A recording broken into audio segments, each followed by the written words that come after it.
Welcome to the virtual happy half hour, everyone. We'll get started in about 1 minute.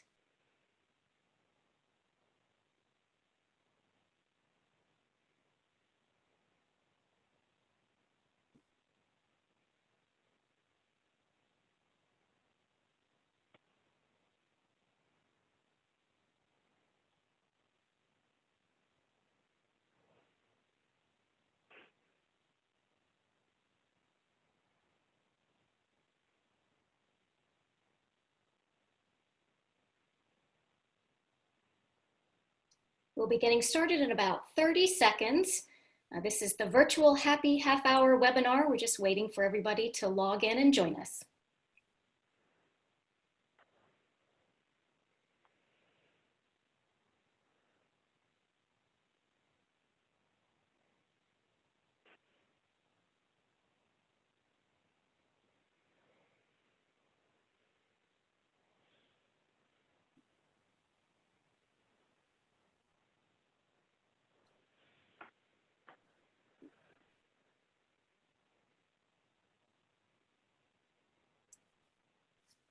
Well, hello everyone, and welcome to the virtual happy half hour. This is our 5th weekly session, and we are excited to have you join us.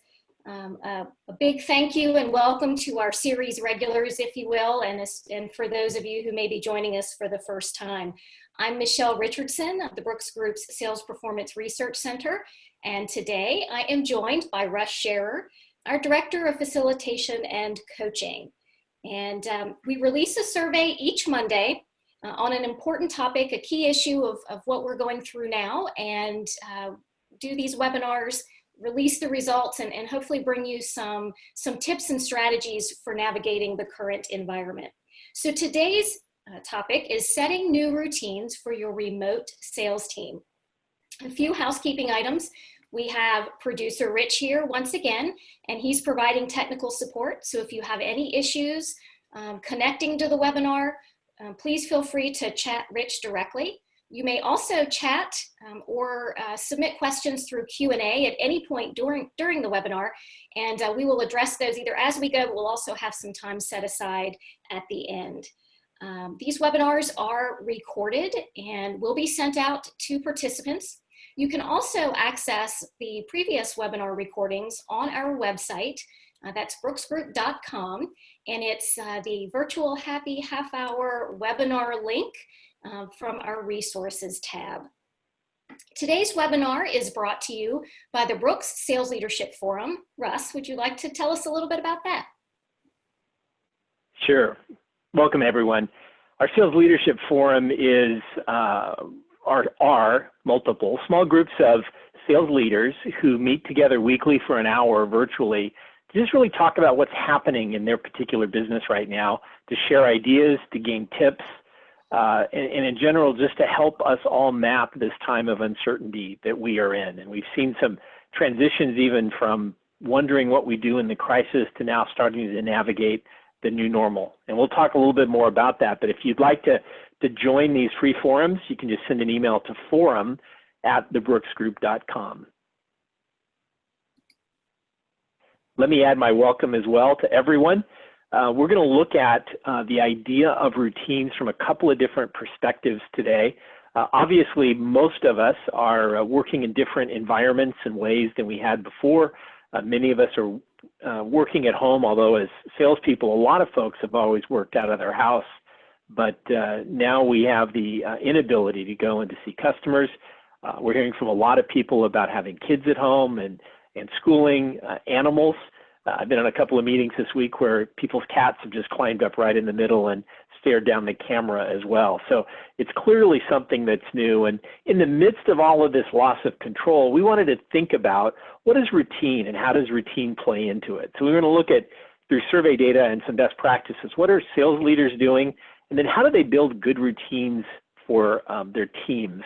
And one of the things that we found in kind of doing this research is the lack of a routine, this kind of everyday being sort of different, feeling out of control, can increase stress in people, can harm your ability to get a good night's sleep, and can create confusion, all of which I'm sure we don't want to be struggling with right now.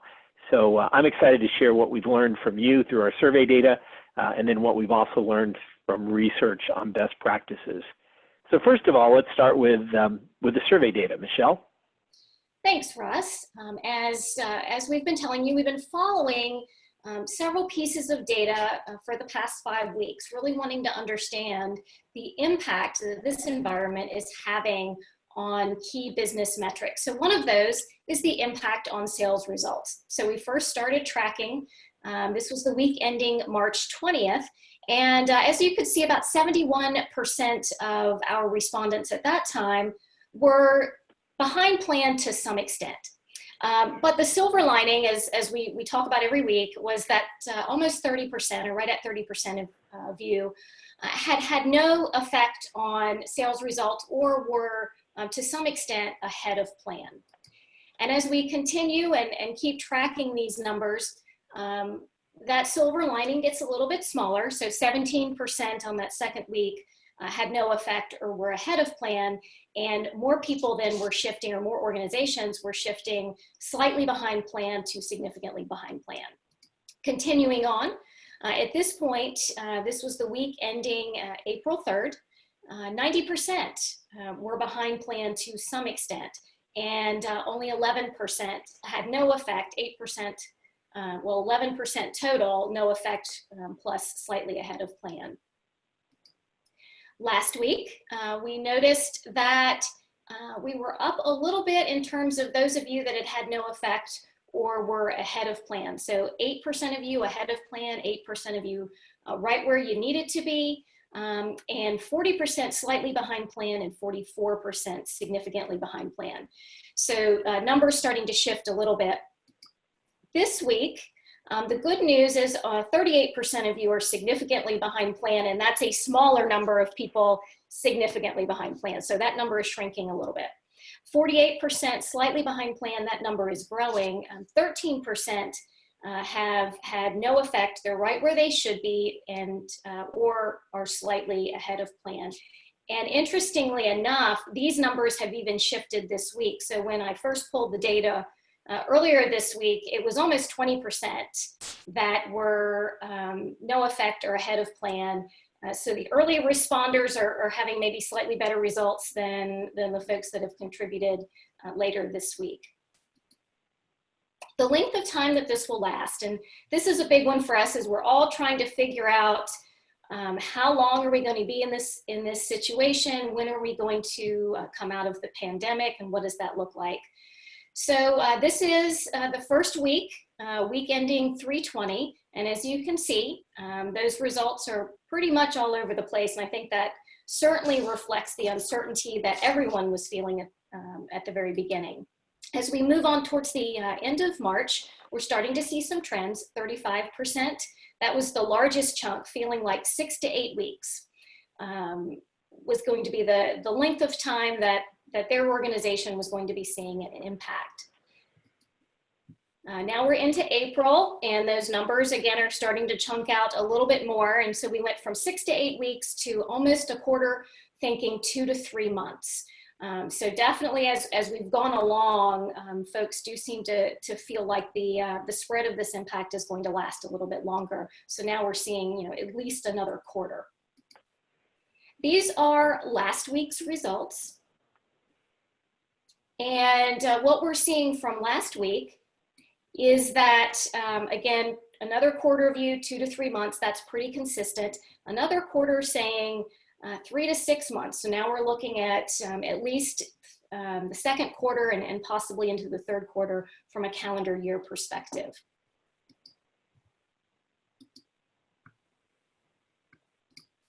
All right, so this week, a little bit of good news in that last week, about 20% were saying they thought that they would feel an impact through the end of 2020. That number is smaller. So only 12% of you are feeling like this is going to have a business impact through the end of the year.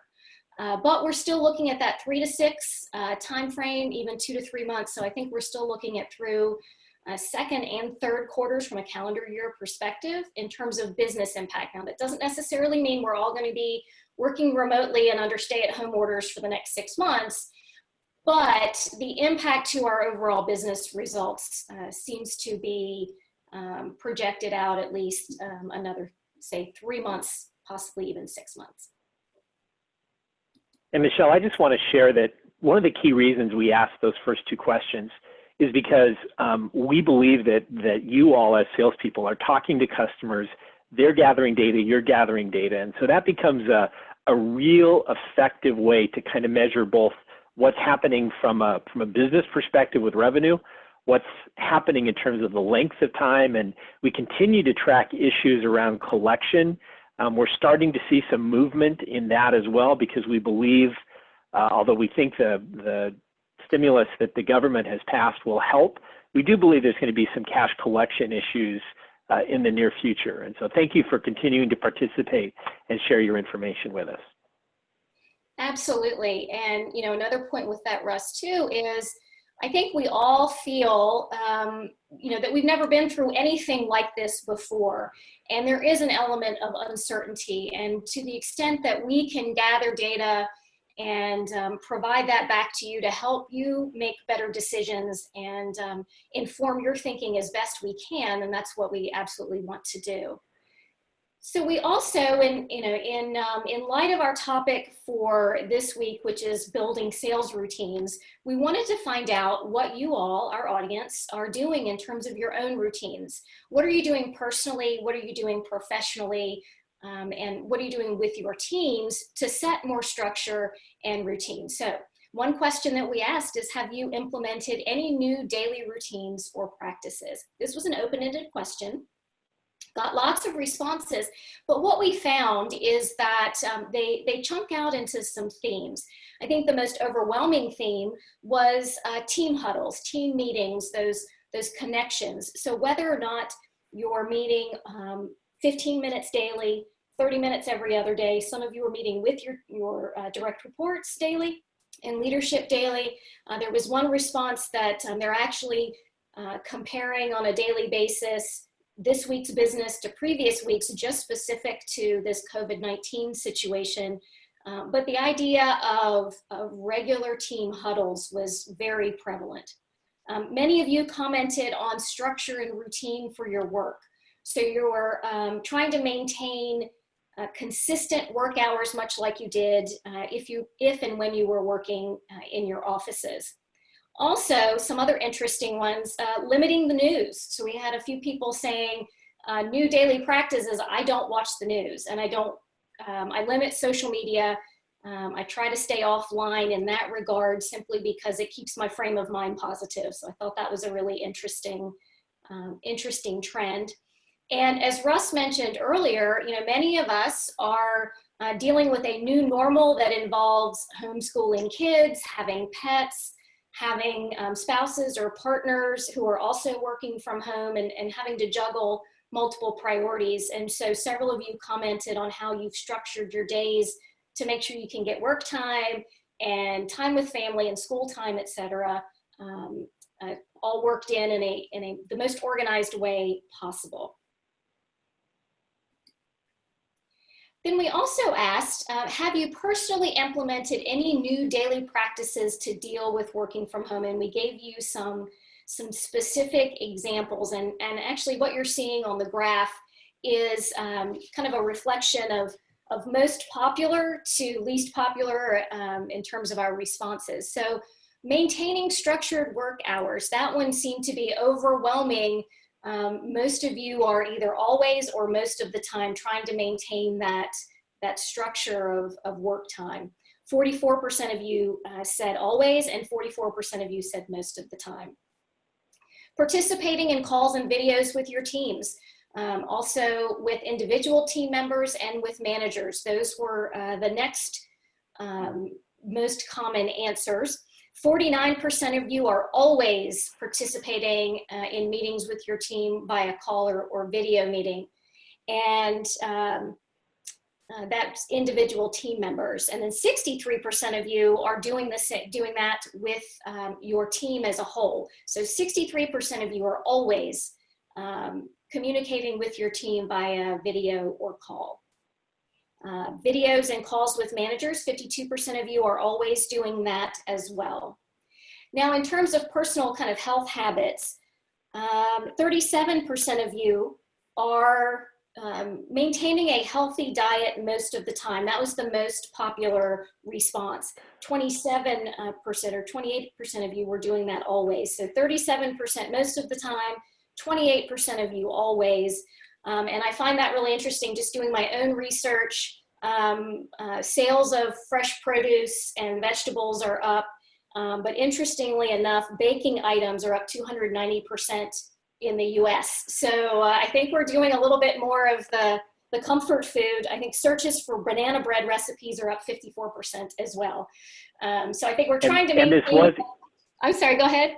This was Easter week, so there were sometimes Easter baskets to raid as well. So yes, that is very true. I mean, we are joking about the COVID weight gain here in amongst our employees. So there's a lot of cooking, and it does seem people are trying to maintain a healthy diet, but there's some temptations out there as well.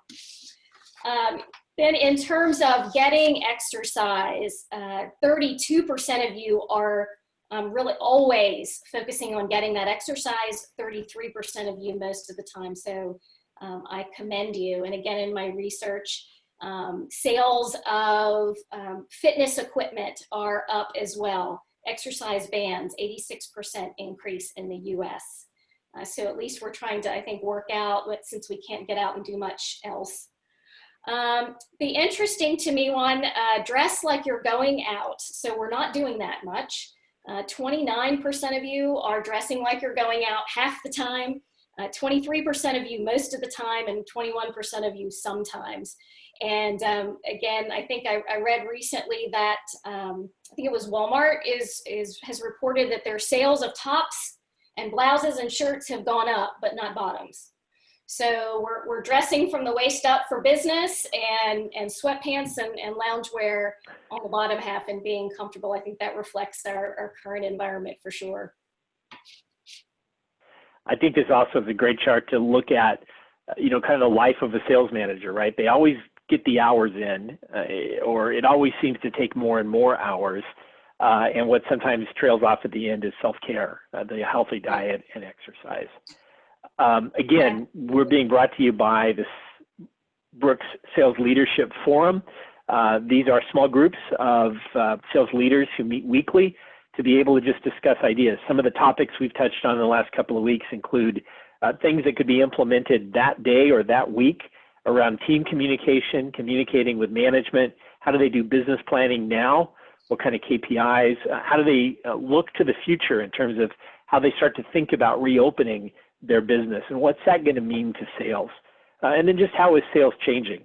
So if you'd like to know more, if you'd like to join one of those forums, they are free.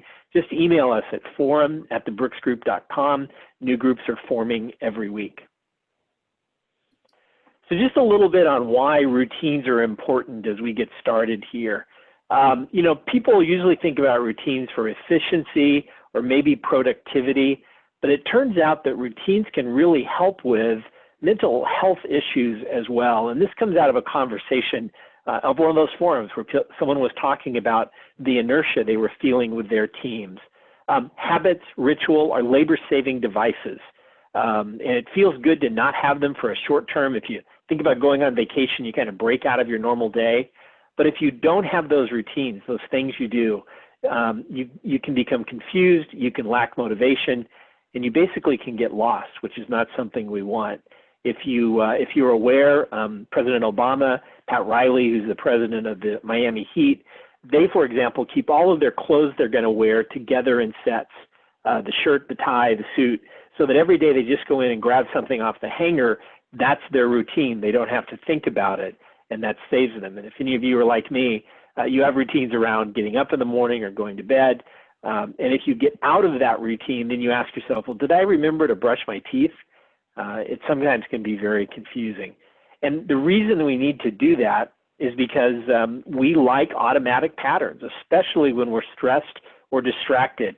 About 40% of the time, Wendy Wood, who's a clinical psychologist, says, we're not even thinking about what we're doing. We're just letting the routines take over. So why are they so critically important now? It turns out that isolation can actually physically change the brain. And so in a way that causes us to become more anxious, we can become more suspicious and angrier. So again, not good behaviors when we're locked away with people.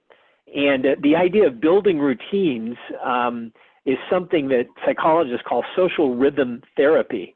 And it's used to treat certain mental illnesses like depression or bipolar, and focuses all on our circadian rhythms. And circadian rhythms are those things that allow us to kind of go through a day with certain timings. We have high energy and low energy. We get sleepy. We come awake.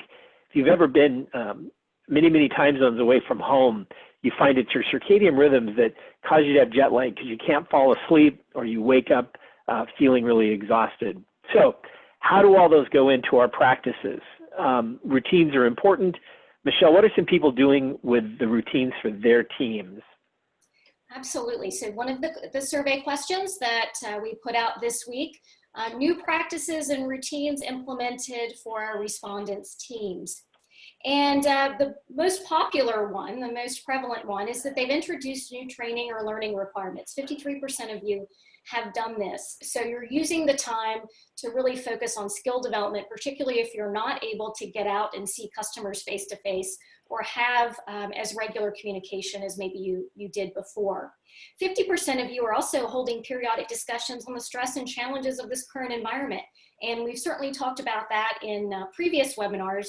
You know, what is the focus of team communication and coaching conversations? So half of you are doing that. 31% are implementing new team KPIs. So you're measuring different activities. I'll note too that we did talk about the types of KPIs to measure in this current environment in a previous webinar. So if you did not catch webinar number 2, which was managing the suddenly remote Salesforce, you can access that recording from our webinar landing page on our website. There was a tie for check-ins, daily check-ins with the team. 29% of you are doing that in the morning, 29% of you are doing that in the afternoons as well. And 19% of you are establishing or reinforcing those set working hours. So we mentioned earlier that several of you have said, you know, you're trying to maintain that structure for yourselves. And it also appears that you're trying to do that for your teams as well. We had some write-in ideas that I just want to mention. Setting aside innovation time or creative time, think tank time, I believe is how it was referenced. I thought that was a really good use of time. Instituting non-work meetings. So again, we've talked about that in previous webinars too, how to keep that team engagement going. So meeting outside of work hours. And then random check-ins, so just kind of some little surprise touch points along the way. I also wanted to mention we had a question come in through the chat about whether we'll be sharing this deck. So we will send out a recording of the webinar, which you will have access to. You'll be able to see the slides that way. We've also started sending out research briefs. So these are summaries of the weekly research data with some of the tips and strategies that we're sharing and learning as we go. So let's spend our last few minutes here together talking about how we set up routines. And if Michelle, you want to go ahead and just sort of reveal this whole slide in case people are taking notes, it makes it a little easier for them. The first thing is that just about everybody recommends that teams that are remote should have set working hours. Going to vary based on where they are, what time zone they're in, but there should be a time when pretty much every day you start and every day you finish. My daughter's boss actually has an interesting practice. He normally commutes via the subway. Every morning he gets up at the same time, gets dressed, walks halfway to the subway station, walks home, begins his day in his home office. At the end of his day, he walks halfway to the subway station and he walks back. So he gets his exercise and his day is totally structured around his historic routine. So set working hours is number one. They have to be tuned in terms of the way we balance the kinds of work that we do.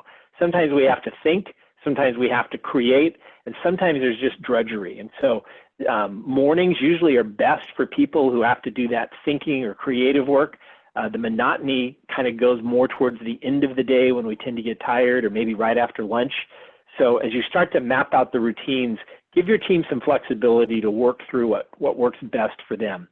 And then here's 5 ideas that we teach in time management that we really suggest. That, again, a best practice is you always plan for tomorrow the night before.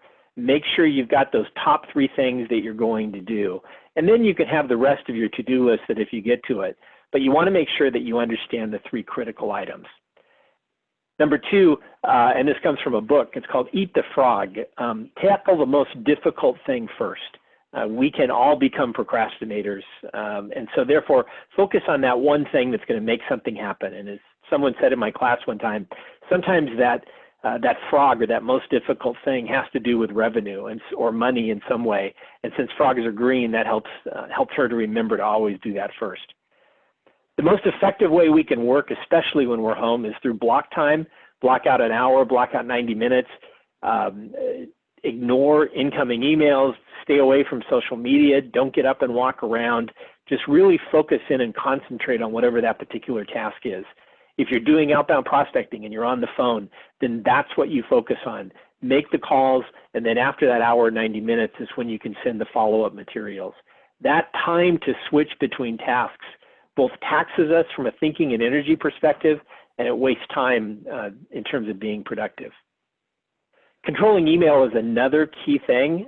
We like to say that, or I like to say that if I were to tell you that I have a way to completely structure your day and I'm going to tell you how to spend every minute of the day, most people would push back.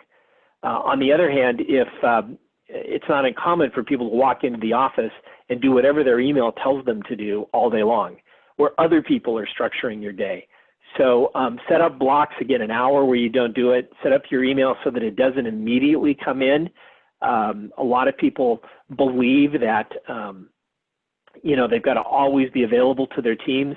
The reality is, in normal times, if you go back a couple of months, we would be in meetings, we couldn't be disturbed.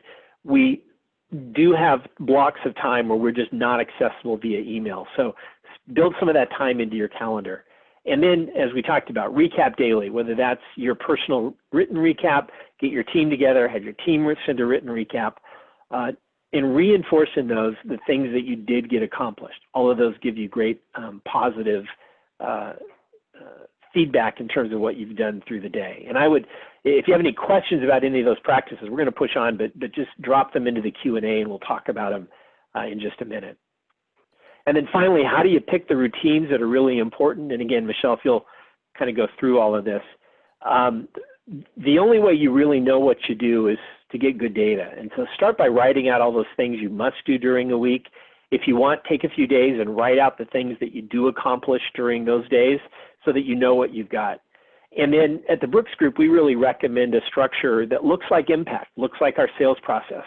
In sales, there are certain tasks you do that are a part of what we call the investigate step. That has to do with how are you positioned? How does your client think about you? How do you network and make other connections and associations or with people? That's one set of tasks. How do you prospect? How do you prepare for the upcoming calls that you've got or plan for territories? Those 3 different activities all fit in that investigate step. Probe is the actual act of calling a customer, whether it's a video conference or a telephone call. Even if you're still out on the road meeting people 6 feet apart but face to face, that's a part of your day. The recommendations, when you're making your proposals and closing business, it's another part that's a high important activity. Existing account follow-up, where there's not a piece of immediate business but you want to touch in, maybe do a business review. And then finally, just the general category, meetings, administration, CRM updates, all of those things.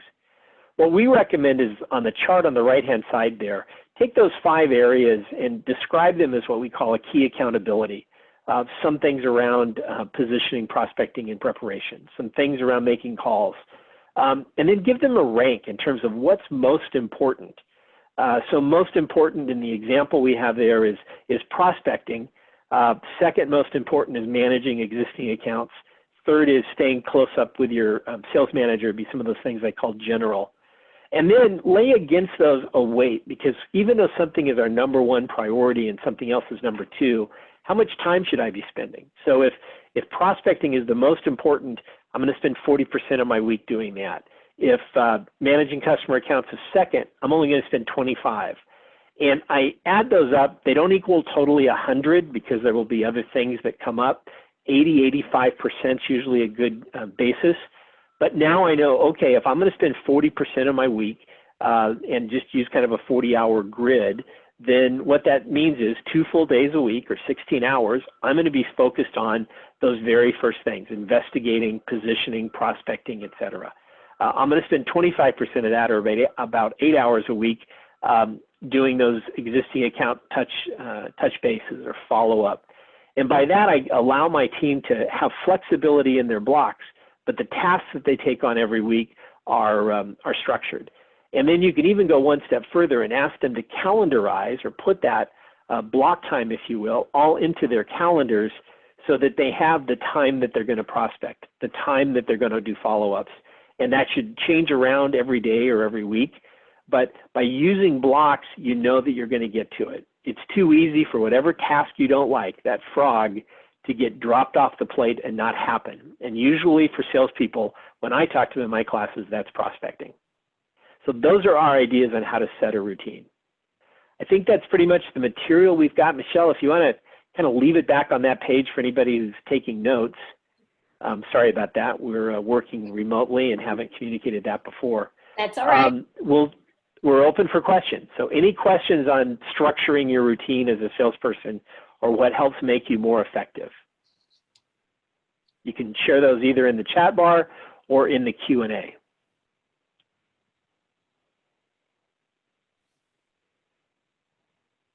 While we're waiting for questions too, I was just going to say, Russ, we'll be sending out another survey on Monday with a new topic, and we'll also be back again next Friday with another webinar, bringing to you same time and same day of the week.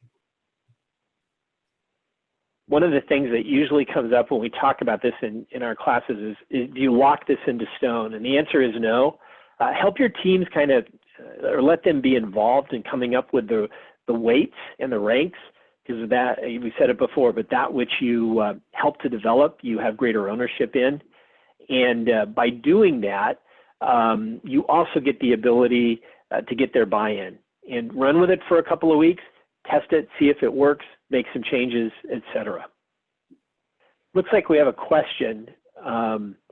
When's the right moment to be going to do active prospecting call strategy? There are people prospecting now. In fact, one of those things that came in as something people are doing themselves is spending more time prospecting and looking for sort of 10 new prospects. I think the way in which we prospect is a little different. I think today, instead of pushing for that quick close, what we're trying to do is to help people be able to build a relationship, start those conversations, recognize that there's some qualification and understanding to be done. And then as you have those conversations, you'll begin, and your industry is different, your region is different, then you'll know when to push to really start to put some business together and right in order. Another question that came in is tips on motivating salespeople to be reluctant to focus on prospect time. We have heard from some customers that they're running contests right now, giving away gift cards for whoever generates the most new prospects over the course of a week. You can, one of the most effective things I found is in your team gatherings, allow people to share about any prospects that they've generated that day or the last couple of days. Nothing like one person on your team bragging about finding new prospects to help motivate other people to do the same thing. And again, work on their definition of what prospecting looks like. It's not necessarily going in to make sure I found a deal at that particular moment, but instead it's about building a relationship so that you can continue the conversation to begin to explore what the issues are either now or when things start to open up.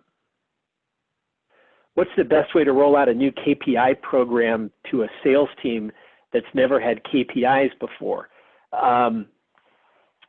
Good question. I think that we start with a conversation with our people about what do they think are the key activities that they should be working on right now. and then have some conversations around how do we know that they're working? What's the right number of those to get to? So have them kind of work their way into the KPIs. Again, if you just kind of dictate them from on top, there could be pushback. But if you have a conversation and get them to be thinking about it, and they come up with the framework, then you can hold them accountable. And my experience with salespeople is they tend, when they go through this work, to be a little more aggressive as opposed to less aggressive in setting their numbers. So sometimes as a manager, you can back it down, or sometimes as a manager, you need to push it up. And but again, I'd start with a conversation about what they think they should be measuring to be productive, and what the right number of those is overall in the organization. Any other questions?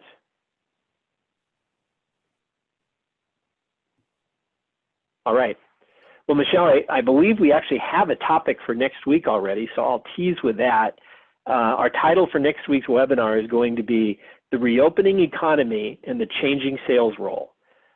What happens as we start to move through a multi-phase reopening of our businesses? And so we're gonna tackle that both in the survey, where we'd appreciate your responses and information, and then next Friday for our virtual happy half hour. Yes, absolutely. So look for that survey to go out on Monday. And again, we're excited to bring you that topic. We're hearing a lot about how the sales role might change, if it's going to change as we re-enter, and what might be required of salespeople. So we look forward to sharing that information with you next week. All right. Thank you, everybody. Have a great weekend. We appreciate you joining us for this webinar. Thank you.